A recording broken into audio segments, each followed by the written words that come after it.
आषाढी एकादशीच्या निमित्तानं मी आज आलेलो आहे भक्तिशक्ती संगम येथे आणि जगद्गुरू तुकोबारायांचं आणि शिवछत्रपतींचं स्मारक आहे। या ठिकाणी आल्यानंतर मला एक लहान मुलगी, तिचं नाव वैदई आहे आणि तिनं जी गळ्यामध्ये तुळशीची माळ आणि वारकऱ्यांचा वेश धारण केलेला आहे।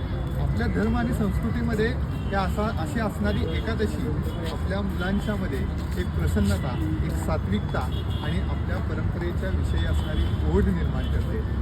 मी ज्या वेळेला विदेशातील अनेक कुटुंब बघतो त्यावेळेला ही गोष्ट मात्र तिथे दिसत नाही। आमच्या घरामध्ये अशा विचारांची पिढी निर्माण होत आहे याच्यासारखी समाधानाची गोष्ट नाही। यानंतर हीच मुलं उद्या हरिपाठ म्हणतील, ज्ञानेश्वरीच्या आणि तुकोबांच्या गाथेची पारायण करतील आणि त्यावेळेला या मुलांच्यामध्ये जी सात्विकता आणि जे संस्कार असतील त्या उभ्या जगाला, आपण भारत देशाला विश्वामध्ये विश्वगुरू बनवण्याशिवाय राहणार नाही हा विश्वास वाटतो। धन्यवाद।